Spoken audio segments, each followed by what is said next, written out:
let's call the work group meeting of the public engagement work group together on this date of September 9th. Let's have a roll call. This is Mel Myler, chair of the work group, calling in from Port Clyde, Maine. Corrine? Corrine Cascadden, at home in Berlin, New Hampshire. Okay. David? Dave Luno here in Hopkinton with Ozzy the Long-Haired Ducks. And John? John Morgan, I'm in Brentwood, currently with a staff member. I will be at my residence shortly. Okay, very good. And then we have from Carsey Institute, Jordan? Jordan Hensley here in Dover. My fiance is in the other room. Bruce Mallory? Yeah, Bruce Mallory is here from Kittery Point, Maine, home alone in my office at home. And Carrie? Carrie Portree, I'm in Dover in my apartment alone. Okay, so the first item of business that we did send out the minutes of the last meeting, which was on the 24th, I believe, 14th. I need a motion to approve those minutes. I'll make a motion, we approve the minutes. Okay. Seconded by Senator Morgan. We need a vote, a roll call vote to accept those. Myler votes aye. Corrine? Yes. John? Yes. Yes. Okay, they are approved.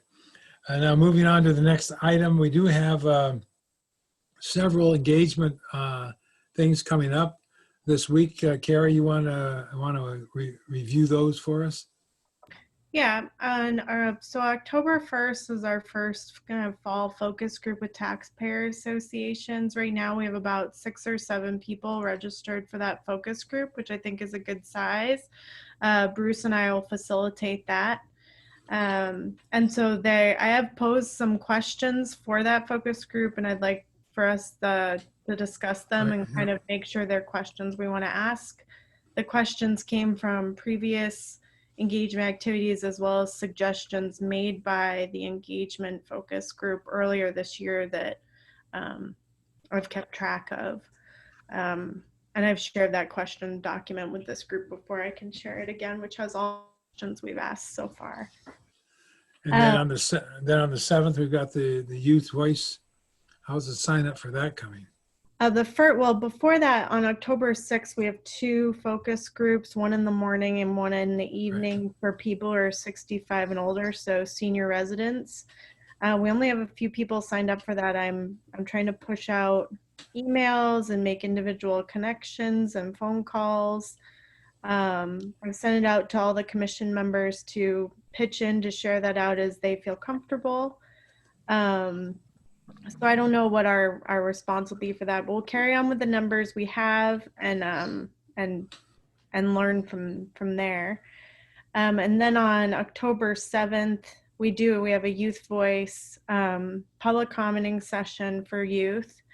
And I've spoken, my colleague from New Hampshire Listens, Andres Mejia, and I spoke with a group of 40 English language learners in Manchester High School yesterday about the opportunities to participate in focus groups and also to provide public comments. I did say if the students are not comfortable reading their own comments that I would read them out loud for them during that meeting, but I encourage them to come read them themselves.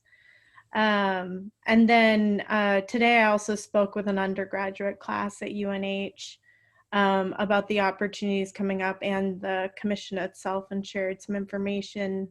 The Reaching Higher New Hampshire video has been really useful in terms of accessibly explaining school funding in New Hampshire at a basic level for people to understand. So that's been a useful tool so far. And I've spoken with Susan, who's not here today, but her and I have spoken about sharing out the youth voice opportunities across the university system and the community college system. And she's going to work on that in the next week or so. And then Corrine and I spoke yesterday about reaching out to folks in the North Country. And I reached out to the people we talked about, Corrine, both in terms of youth voice taxpayer associations and you and senior residents. So we made a pretty broad effort and outreach so far for those 3 types of focus groups.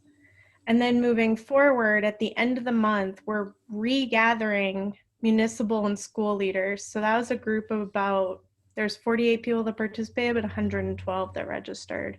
We have quite a few registrations for that. And I think connecting back to the fiscal policy meeting that we just had, and what's coming up over and over is, what is most important for the commission to share with the municipal and school leader group at the end of October to help them in their thinking and their learning, and what do we want to know from them based on what we've learned.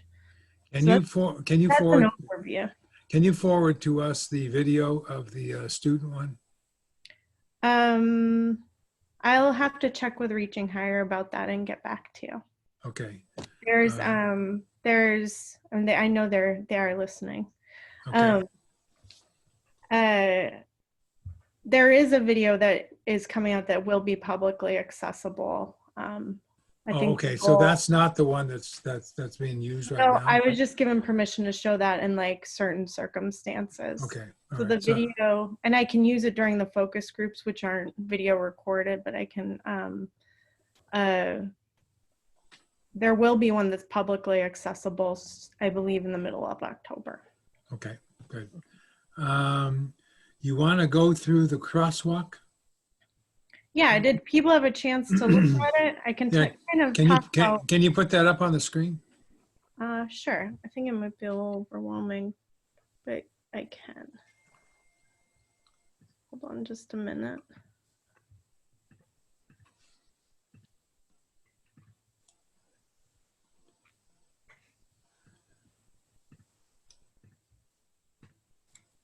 Can everyone see that? Oh yeah, that's good. Thank you. Okay. So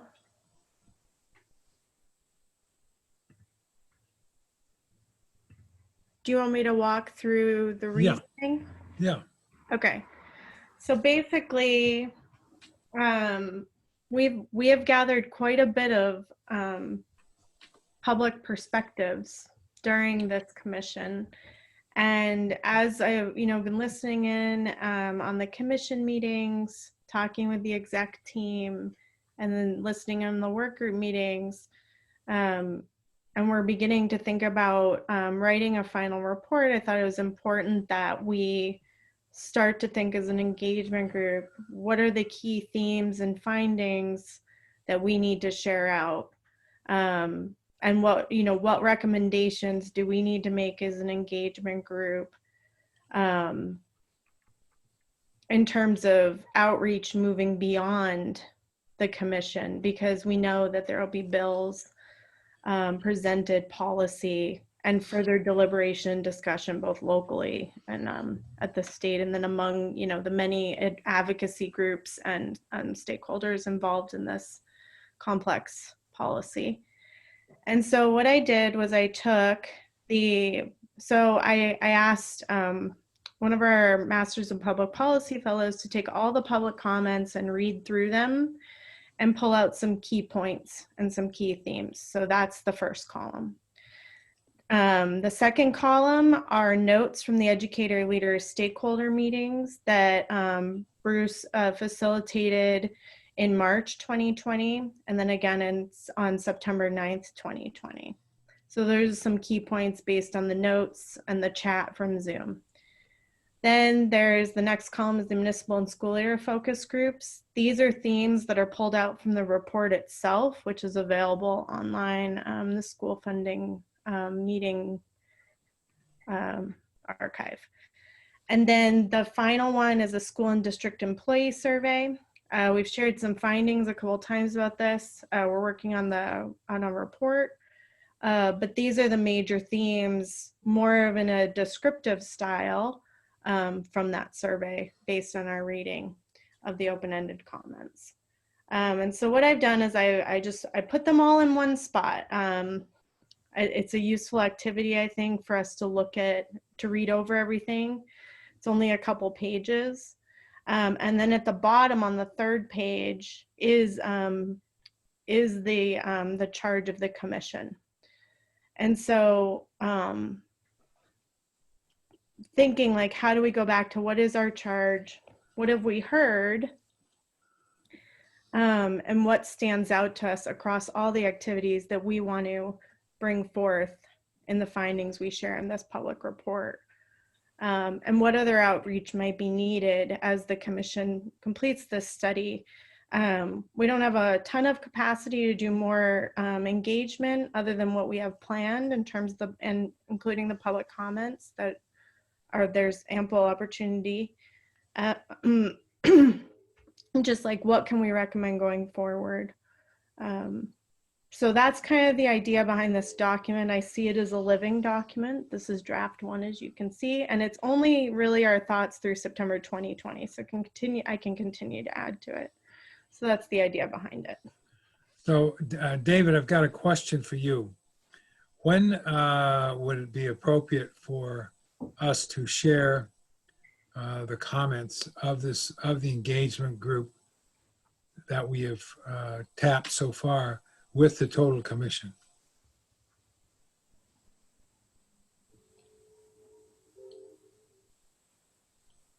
No, good question, Mel. I don't know, Bruce, I don't know if Bruce has the calendar open. Because I was just thinking that, you know, as we begin, as the commission begins to narrow in on some of the findings of the AIR report, plus the work of your work group, plus the adequacy work group, it would seem to me that before we begin to confirm some issues, that this input from these various groups should at least be reviewed for the commission members to have as a foundation that goes beyond our own individual perceptions to ultimate recommendations that we may be coming up with. Yeah, I absolutely agree with that, and I think we should be hearing about this before we take positions on, you know, key policy principles and things like that. Because we will be having, as Carrie just outlined, several engagement groups between now and really next Monday, correct, Carrie? Yeah, in the next few weeks, the focus groups and then the municipal and school year end of the month and the Granite State poll will be coming out, and we'll be hearing about those findings. When will that come out? Do you know? I'm not exactly sure. I believe it should have gone through by the end of this month, and then we'll hear back from them in October. I think within about a week or so, we should probably have some results. Yeah. Sure. Thanks, Bruce. Do you want me to share the calendar or not? No, well, no. Just you taking a look at it, Bruce. If we could get this onto a full commission meeting agenda prior to any sort of substantive, you know, policy principle discussions. Good. I think it's important to, I mean, the crosswalk is fine. You know, I think it's good for people to see, but I'm hoping that the engagement work group can, I'm happy to pull out some major themes across activities, but I think it's also important that the members of the work group and others in the commission who are interested also pull out what they think the major findings are. So one of the things we could do is So it's not just me pulling out Right. that information. and I think that way we can share the crosswalk and I'm assuming you're going to add some other columns or something as we have these other inputs, and share that with the commission before the meeting so that they can look at that as part of the homework for that particular meeting, to look at those themes. One of the questions I had, review again for us. I understand the youth voice, that what you're doing with that. What was the outreach for the 65 plus and the and the taxpayers groups? Because I know you contacted several taxpayers groups and invited them to participate, correct? Yep. So I looked at there's like a Coalition of New Hampshire Taxpayers website. And so we found contacts for all the people listed on that site, and reached out to them via Constant Contact. And I mean, I think considering, you know, we have 7 or 8, I can't remember. It's like 6 or they've come, a few more have come in, but last time I checked it was around 6. So I'm hoping they're from across the state. I know for sure there's someone from Manchester.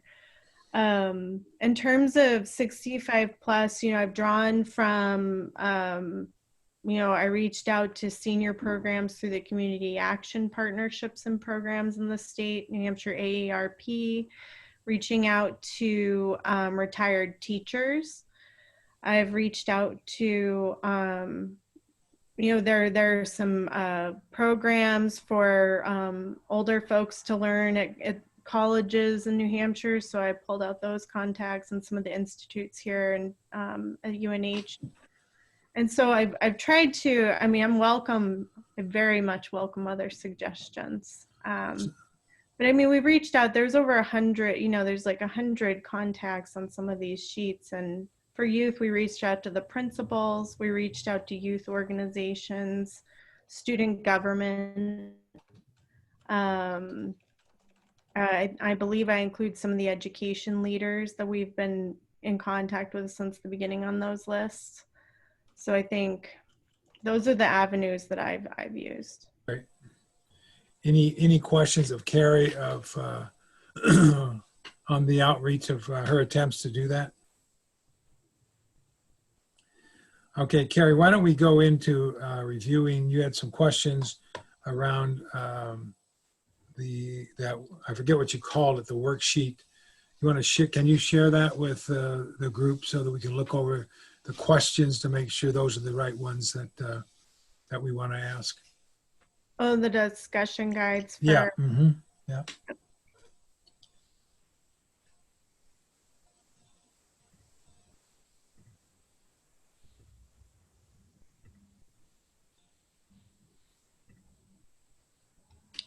So this is just basic, and this seniors, the older residents groups. So this is really just an overview of what the commission is, the problem the commission's addressing, and then why they're here today, our group agreements. And then specifically, I want to talk about, I really want to talk about these questions that we're asking people to make sure that they're in line with what we want to know. And yeah, that's basically it. So I'm happy to read them over out loud if that's helpful. Or people can just look at them. I can make changes in real time here on this document. Let's read those over silently. There's no reason. I mean, we can all read these. You don't need to read them for us, but okay, good. Let's just take a moment and read over these 6 questions and see. We'll come back to each one and see if those are the ones that we want.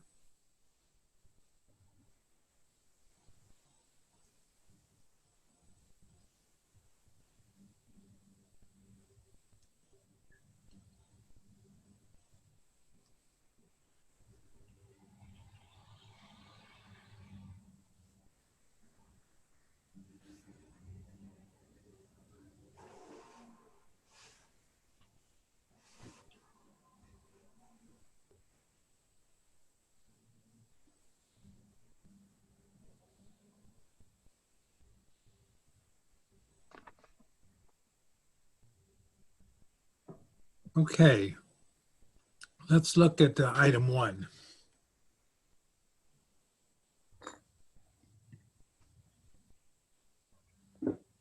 How's that one look?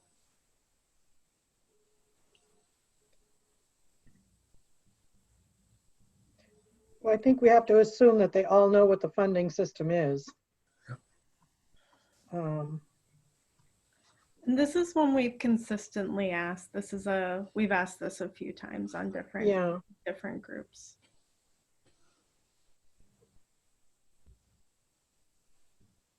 I go back to the to the issue of what we talked about, the video that talks about the student moving from one school district to another school district, that then they start talking about the problems of the new school district that doesn't compare to the old school district.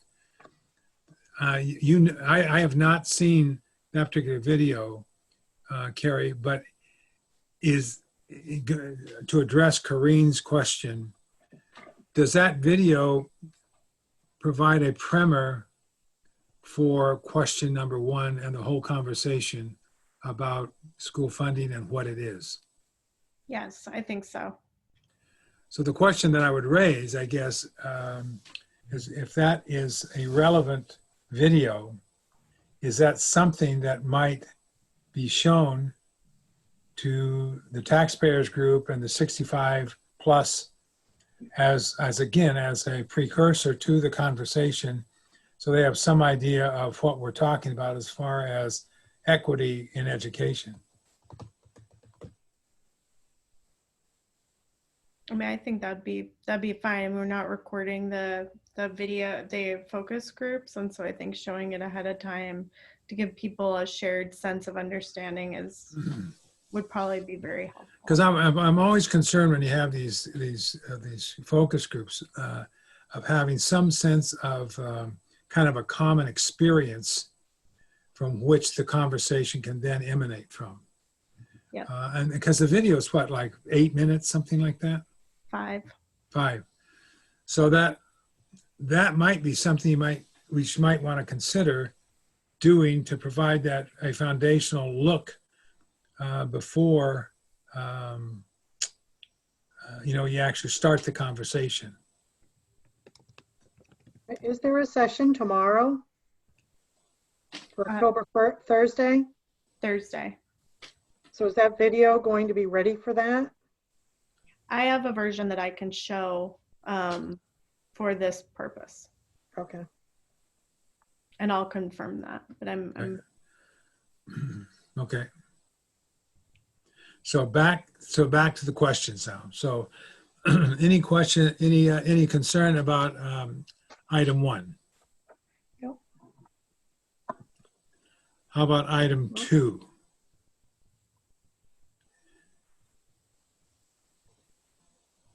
I don't see any issues with it. I'm just curious as to how it's going to be answered. Yeah, exactly. Well, and I think also, I mean, from these responses too, we'll find out what maybe some of the public misunderstandings are, Sure. and build an even more, a stronger argument for the commission to be able to share its findings in a very clear way for the public and for future public engagement. Because I think there are misunderstandings out there. So we may also kind of find out some of that as well.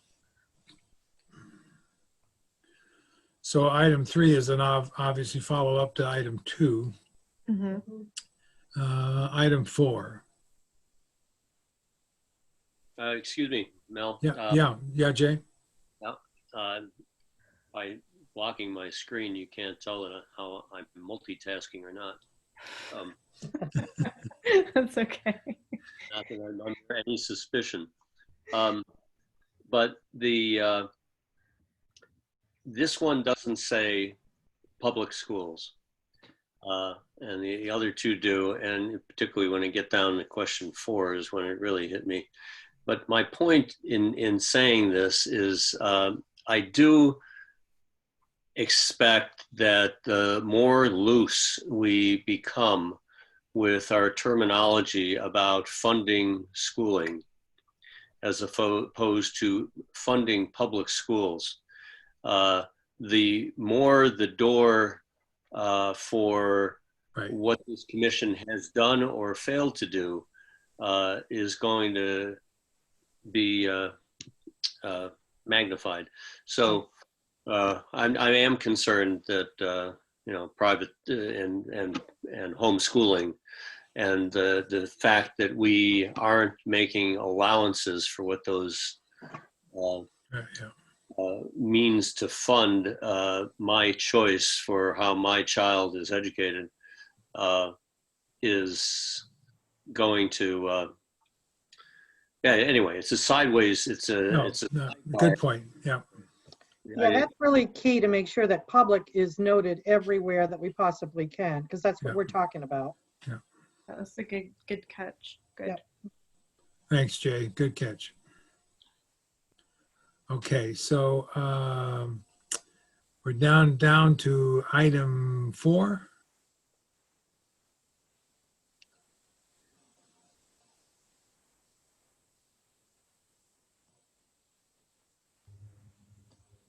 How about item 5? And we don't have to include all these. I mean, we can stay broader. I included some of these because these are suggestions made in the past.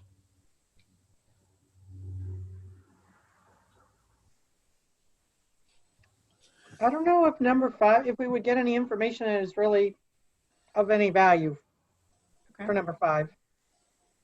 I don't know what an answer there would serve. And I don't understand the second part of the question. Okay. Let's strike I'm it. just raising that as a question, looking at the state as a whole, as families move in and out and around the state. I don't know what that means. Oh, that's probably me. I know, but I mean, it could plant the seed to get an opinion of where do you see the future of New Hampshire for, families to want to move here. Yeah, or maybe just thinking about, I guess that I probably was thinking when I wrote it in or put it in or cut and pasted, I can't remember.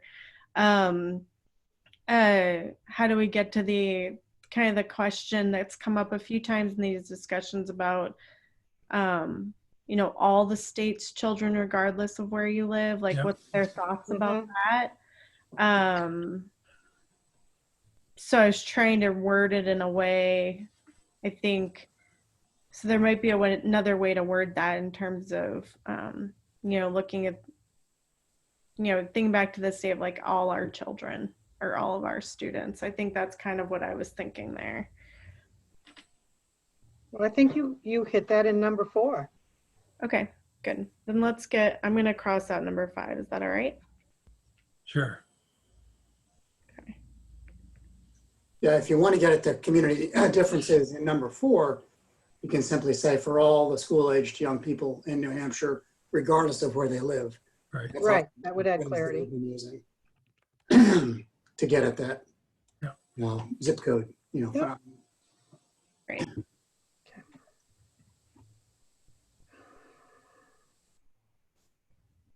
So now we're looking at number 5. So this is a question I took from our kind of generated list from the very beginning. So kind of thinking about where we are now, what do we really, what does this bring up for people and how might you want to reword it?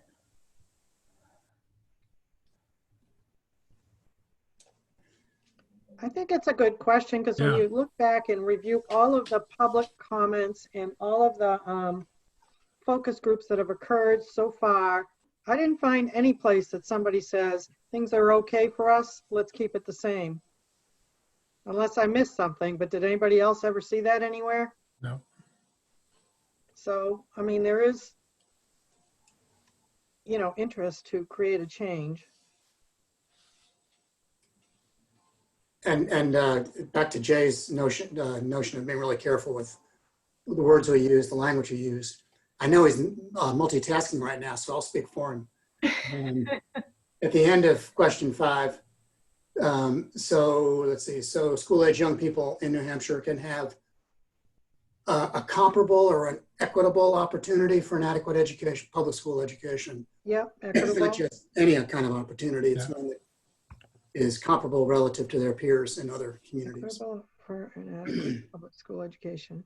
Yeah, I mean, it gets to be kind of wordy, but that is the language we're trying to use. Yeah. Yeah, So I changed it to say, so school-age young people in New Hampshire can have an equitable opportunity for an adequate public school education. A lot of words. How long do you view these engagement sessions going? So they're an hour and a half each. Okay. We found that an hour and a half, there's really only about 45, 50 minutes of conversation. So this is the format that we're going to use, and we used for the focus groups in June. So we have New Hampshire Listen staff. They all have a facilitator guide. We welcome everyone in. We do an explanation of the technology and how the technology works. We'll give an overview of why we're all here.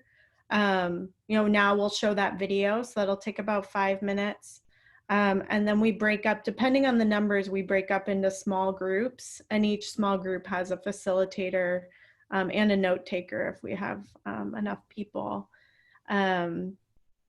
And so by the time we do all that, we're kind of like 20 minutes in or so. So then that gives us about an hour conversation, then a minute to close where people can pose questions that we note for the commission.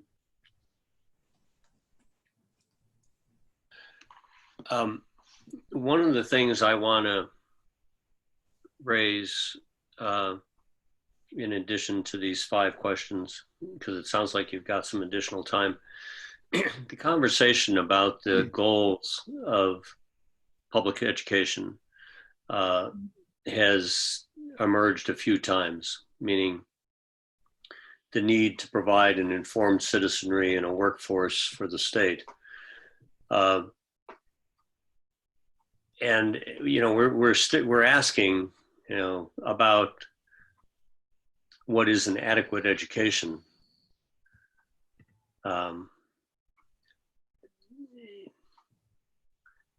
You can see where now we could start to get bottled up in our own words.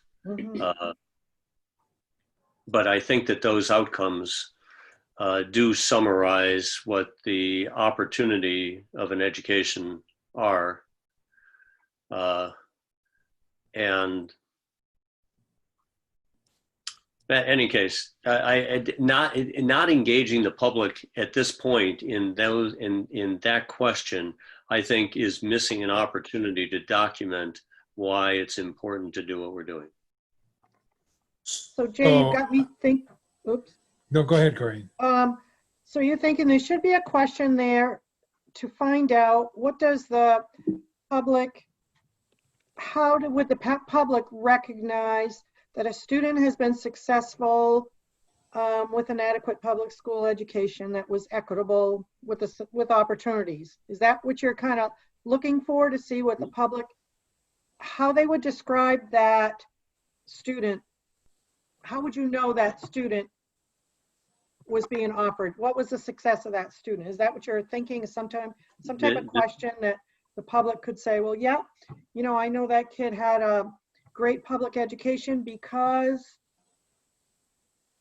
that's one way to come at it. And another might be to, that may be the right way to come at it. The other is, what do you think are the elements of an adequate education that lead to? Right.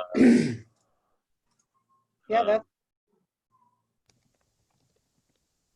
I think we have asked there are other questions we've asked consistently about, like, what are the components of an adequate education? What are the factors that contribute to an adequate education? And so I can pull one of those questions back out from the other efforts. And I guess where I'm going with that, and that's why I said we could start to get bottled up in our own wording, is we haven't defined what an adequate education is, except, and then you get the rigid Rick Ladd interpretation of, well, it's everything in 193(2)A, and only that. And that's why I guess I'm wondering, what does the public feel? So I'm suggesting that there are a shorter way to describe the outcomes. We don't require a student to take computer science now for the sake of knowing something about computers. We're doing it so that they can be more engaged citizens and contributors to the workforce. I think that kind of outcome is not too free, too liberal an interpretation. Sorry, I used that word. Too liberal an interpretation of what the outcomes of education are. But I think that we've got to find a succinct way of saying what it is, and asking people, what is it that leads to that? So, one of the conversations we had this morning, Jay, obviously, and Rick brought it up, was surrounding athletics, organized athletics. Yep. And I mean, I've heard that from people at school district meetings. Why are we paying for organized athletics? And Everybody is. yeah. It's I think it's a question that is easy for people to relate to, and once you sort of get to a yes no on that, depending upon what you got to, particularly if you get to a yes, where does that lead to? In terms of other co-curricular activities. I thought I even heard somebody mumble under their breath that field trips were a waste of time this morning, which I don't agree with at all. But I think it's worth finding out what people think about these things, and whether those experiences are what get rolled into the cost of education in New Hampshire, and do they contribute to the outcomes that we're seeing. And they're good outcomes. I mean, the state average outcome is something to be very, very proud of in New Hampshire. And what it is, I mean, you and I, we all know this, what it is that it gets a student engaged in a school and in group activities and in learning.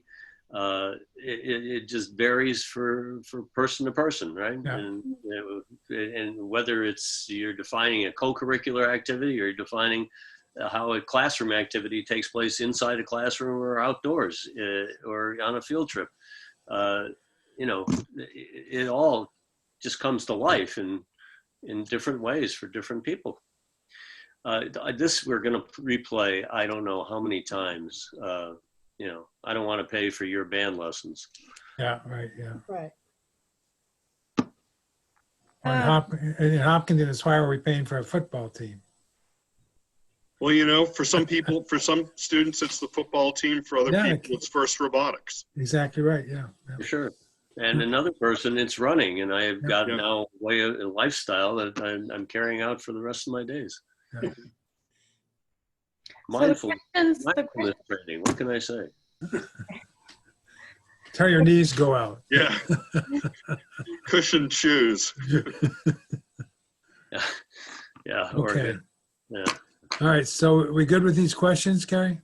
So the questions I added based on this discussion are: how would you describe a student has had a positive outcome in New Hampshire public schools? What components of public schooling support students' positive outcomes later in life? Good. I'll also pull out a question from our previous groups about what are the factors and components of an adequate education. We have a little snippet explaining that, so we'll use that question again. We'll use these questions to guide the Taxpayer Association focus group and the senior focus groups. And then we have a different set of questions for youth. Okay, all right, so Does we're that good. sound okay? Yep, sounds good. Okay. I mean, 6 and 7 are pretty close. So I understand, I know how your process works there, Carrie, and how you may find ways to pull those together. Yeah, and we may just pose them in, a couple different ways just to make sure people are responding. Yep. So I'll add that final question, and I think this should be pretty good. All right. David, I think this notion of the outcomes of public education, we ought to begin to search for that in statute or other places. The ability to say that it's the duties in a democratic society of broad participation and engagement in the workforce. However we say those couple of things, but those two prongs of a positive outcome to an educational experience, I think we've got to find a way to do that and get us out of this. There's a cookbook that you only learn how to cook a meat, vegetable, and potato, and that's sufficient for your dietary sustenance, your learning abilities. You get where I'm going. I think we need to ground ourselves in the broader mission of education. Right, and with two elements to that, I agree. Finding those places in the statute where outcomes are either currently referenced or where they should be referenced. But then also, I think we had a pretty good conversation on accountability as well, and this morning, and I particularly liked the comment, and you'll remember who said it's just escaping me, that it should be looked at as a positive thing as opposed to a punitive type of thing. Yeah. Okay. Are the recordings of the other groups on the website? Yeah. They are, okay, thank you. Yeah, they typically, I'll put them up either tonight or tomorrow, depending on how long they take to load to YouTube. Okay. So the next item on our agenda was dealing with whether or not the engagement or work group needs to meet every other week or less frequently than we have. Carrie, you want to comment on that a little bit? Well, yeah. So the reason why I made that suggestion is because those twofold. One, based on the attendance we have today, and the attendance we've had over the last couple of times, it seems like we're not gathering all of our members, and for good reason. Very good, very good reason. So I don't want to overburden people who are already very busy, but I also want to make sure that we're moving forward with our tasks, which are to respond about questions we're asking, respond about the materials we're sharing, okay, Kareen, see you soon. And so I would say we could continue to meet every other week. And then I think as people have time, they can join the other work group meetings with an eye on public engagement. Chris Dwyer talked about, some of the information she's sharing publicly to help people understand the process and what's happening. And so I think that attending other meetings with a public eye is important as we make recommendations from a public engagement standpoint, not only in what we've collected and found, but also moving forward in terms of continued engagement. So those are the reasons, those two reasons. Well, Jay's muted. I'll call dibs. So at this point, Mel is our one representative. Yeah, I'm the remaining member of the work group here, from the group. So I just want to use that as evidence for my. Well, I think the other thing too is that I think there are a number of opportunities of engaging the public now, and so the question is gathering the data from that, collecting the data from that, and then coming back and sharing that with the full work group. So my sense is, and I look to you, Dave, on this, my sense is that we should meet when we need to meet, and not just, clearly the other two work groups are deeply engaged in moving forward to some confirmation of the data that AIR shared with us, where this work group is basically has set out an opportunity to engage the public. We need to do that, and that engagement is going to take place, and then an assessment of what that means. And that's when I think we need to bring the group back together. So my sense is let Carrie and I make the determination of when the work group needs to get together. I think like the goals of the next work group meeting are really, we need to spend time on this like findings document so far, and have people respond to it. And then also we're gonna need to do another discussion where it'd be really helpful to have everybody talk about what we want to be sharing and asking during the municipal and school leader stakeholder group. I think that'll be our biggest discussion this fall. And so if we can do, maybe instead of meeting on the same day as everyone, we can do maybe a doodle poll or something to figure out, and then we'll make sure we post it on the calendars and everything like that. We'll figure that out. But I think it might be a better strategy, just so we can have a really substantial 2-hour meeting with everyone on those 2 points. So I move that and I vote for that, and so we'll do that. The other thing I think. So Mel on that point, and I think that'll work out really well also for adequacy and fiscal policy, because I think probably Jay and I could occupy this time slot with an overlap meeting, and we can certainly yield anytime you need. You know, if you need 15, 20 minutes, half hour to talk about something, we can certainly yield that time, and then cover the rest of it to address the, I think what I heard this morning, people want to talk about and discuss policy principles and probably kick around both cost modeling and fiscal policy modeling, and do that a little dynamically. So we can use it. Okay, we'll do that. The other thing that I think Chris brought up today too, and I wanted to, it's not on our agenda today, but we may need to begin to think about what are the key points that, as we move forward, what are the key points that we need to be making when we talk with the public. I mean, she made that presentation to her city council in Portsmouth. There may be other opportunities to do that in other communities. And I think there needs to be some kind of a common vernacular and even maybe some slides that can help that conversation. I mean, I thought Bill did a good job today in his comments on the exchange program.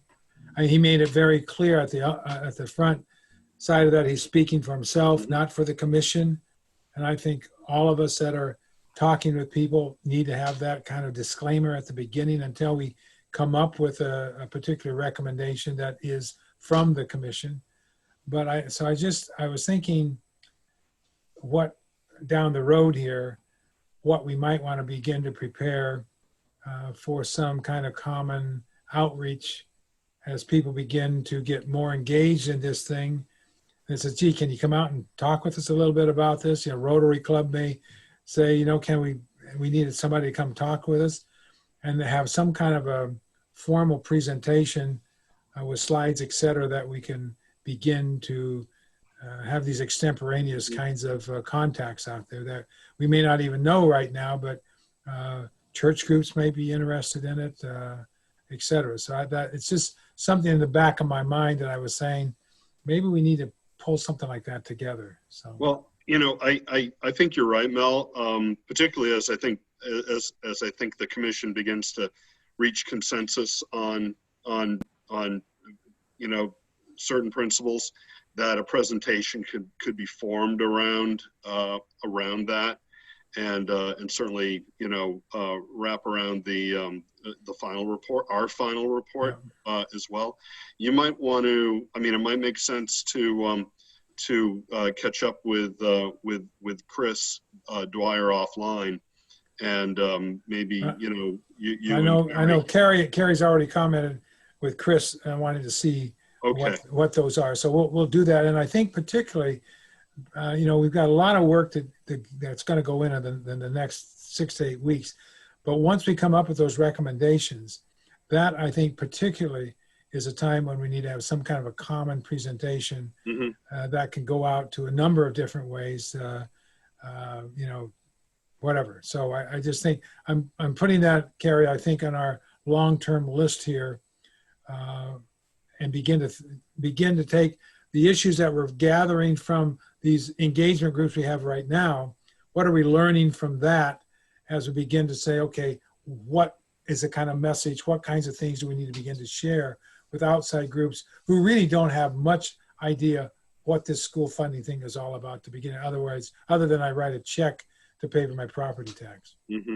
Right. Well, and you and Mel, you also brought up a good question the other day when you and I were on the phone about what does it mean to have bold, make bold moves in this. And, we heard that during public comment the other week. And I think the way you laid it out to me over the phone, even though I've been going through this like we all have, for the last, 9 months, gave me a deeper appreciation of things some of the things that we've worked on, particularly the outcome based, equitable education. And I thought Bill did a very good job of that this morning when he talked about the difference of moving from our current way we fund to the potential of what the recommendation of AIR, and really the radical nature of that change of looking at school funding based upon an outcome base rather than an input base. And I think most people have no clue, and you say, okay, we're going to talk about an input-based formula here. No clue what that what quote input means. And I thought he did a very good job of explaining what that is vis-a-vis an outcome base. So I think those are just some things that we're learning as we go along here, that as those learnings accumulate, we need to be able to capture those learnings so that we can then apply those, particularly post our final report. I guess I'm doing two kinds of presentations here. One is the kind that Chris gave last week, which is, here's what the commission is, here's what we're looking at, here's the kind of methodology we've been using, here's kind of where we're headed, and we could put together a sort of a packet of slides and talking points for any individual commission member who's called upon to do something like that. Separately, in December, let's say December 1st, in that area, we need a similar kind of packet about where the commission landed and how it's what the legislative proposals are it's putting forward, whatever level of specificity those are, and we simply don't. And I think those are complementary, Bruce. Absolutely, but I think that we shouldn't wait until December to have that kind of material available for commission members who are talking at Rotary clubs or to their peers at work or in their place of worship or wherever it might be. Yeah. Corinne's raising her hand. Okay, Corinne. There you go. Okay, Corinne. sorry, got it. Can you hear me? Yeah, we can. While you guys were talking, I was thinking about if there was a standard PowerPoint presentation that anyone could use to kind of put the summary of the message out. Might be helpful. I was starting to think about those kinds of things actually on the weekend. So I don't know if that's what you were thinking in terms of, speaking to different groups. Exactly. But I would like to see a PowerPoint or even start to create one. Yeah. To be able to go to specific smaller groups. I think you get more response than a massive email because people are inundated. I think of the superintendent's groups in particular. Maybe it would be important for maybe Barbara, David, and I to do regional sessions in smaller groups. Definitely if there are towns or city councils who want that information, then make ourselves available to be able to go out and present that. So I had started to think about that. So I don't know if that's on the same. No, that we're on the same plane here, Corinne. Exactly. Mhm. Okay. Yeah, and yeah, I think that makes a lot of sense, and I think we need to review it in fact, if we could even get do you think we do like a draft and review it at the next, or maybe not the next commission meeting, but some commission meeting coming up soon, so that everybody sees it, can comment on it. We can all agree that this is a commission message going out, because essentially we're now putting each of ourselves out there, as when we're delivering this, we're speaking from the commission. Right. Yeah. And as opposed to, these are my opinions and my opinions only. Mhm. Yeah. I've heard some really, like, I've been writing down a few people's names that I think, like, we mentioned Chris this morning and Bill, and then Val Sanchuk has also talked, especially in terms of like, workforce development and outcomes post schooling. And I think that I don't want to, yes, we can definitely create a slide deck. I also wrote down today that we need to do some forming of messages for, the DOE and state leadership as well. Right.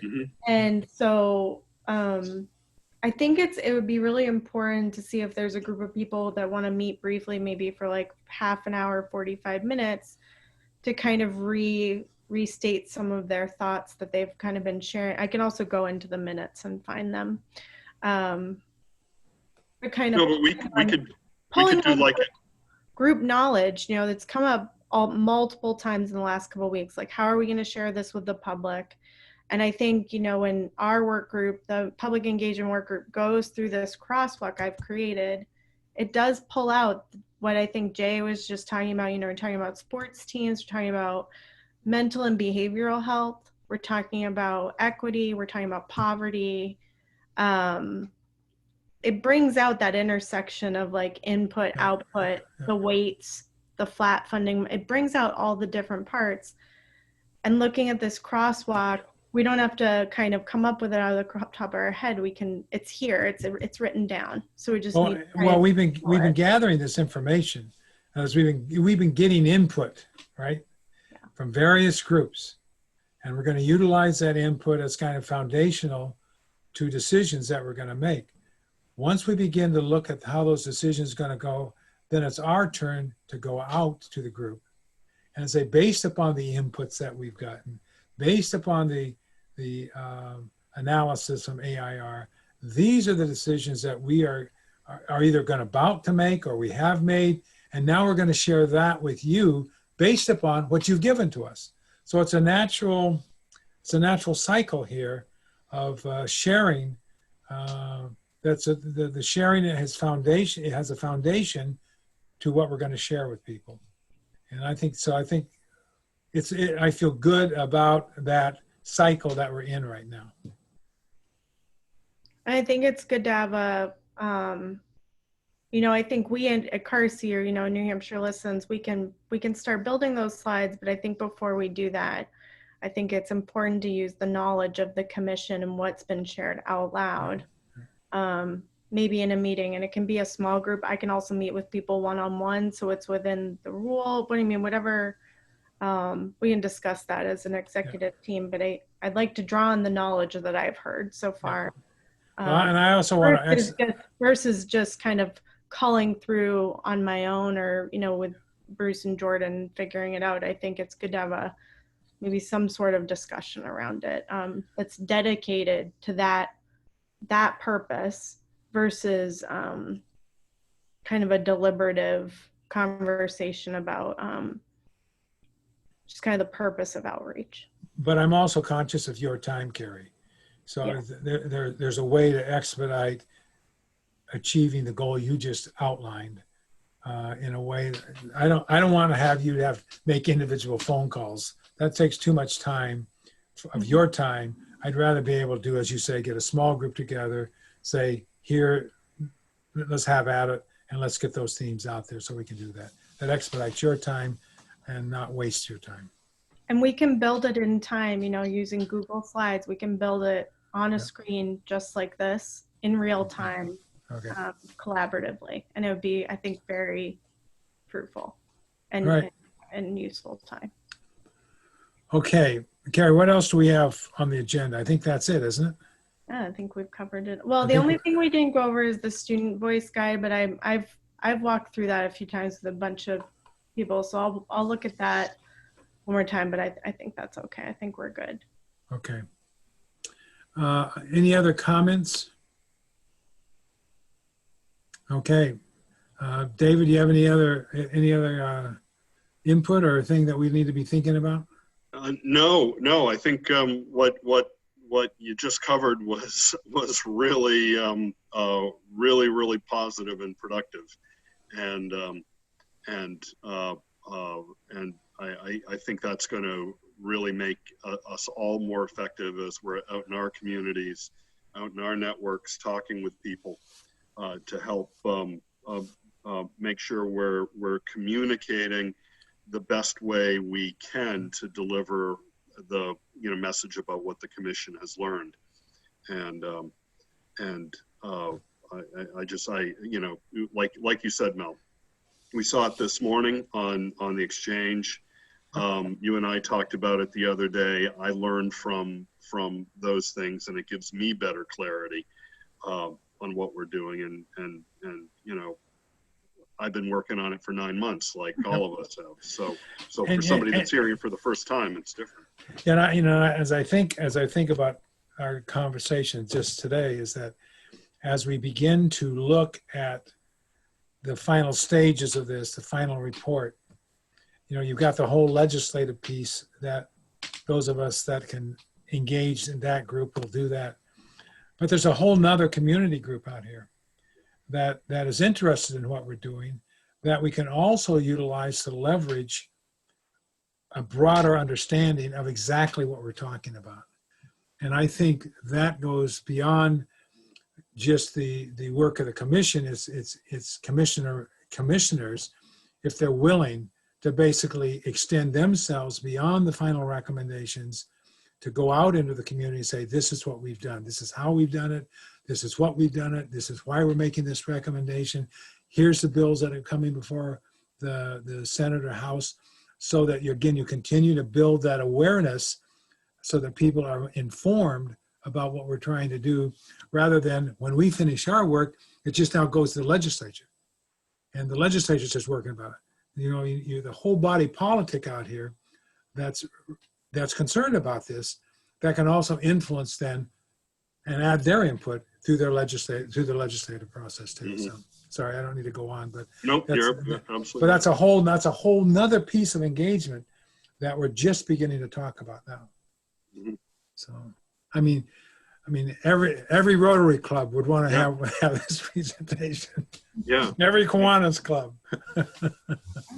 So, but yeah, and we may want to talk about strategies on how to do that. Maybe we pair up and have a couple people go to various Rotary and do the pitch. And I really enjoyed the work so much that we did with Rick Ladd. So our colleague on the other side of the aisle, on what we did in developing House Bill 709 and the policy behind that, and that part of it, that development part of it, was a very collaborative effort, and so I think we'll get out in front of Hopkinton Rotary and Concord Rotary and Haverhill Rotary and school boards. I would assume. I think somebody mentioned the issue of Corrine mentioned the issue of dealing with the regional superintendents, so they're fully engaged and understand what's going on here. Mm-hmm. And of course, in the back of my mind is that, as Dave and I have talked about this offline before, as we're dealing with these recommendations, another big thing that I'm concerned about is what are the circuit breakers that we're also going to have. I think that is a critical part of this conversation, because we haven't looked at it for 20 years. And if people begin to say, okay, I understand this, but oh, by the way, We're also recommending this kind of a circuit breaker in a way that can help those who are on fixed incomes, et cetera, and get something significant rather than just a couple $100 a year. So I know that's only a two sentence piece in the AIR report, but to me, it's a big piece as you begin to look at how you deal with property tax relief too. Well, we've put a lot of time into that, you know, on fiscal policy, and I think that's going to be a big, you know, that's going to be part of the package of very important component. Of Okay. that. All right. Right. Not to prolong this thing, folks, but we're good. Carrie, we're good. Thanks. Okay. All right, guys. All right. We'll see you at 3 See o'clock. See you at 3 o'clock. Yeah. Thanks. All Okay. right. Take care. Bye-bye.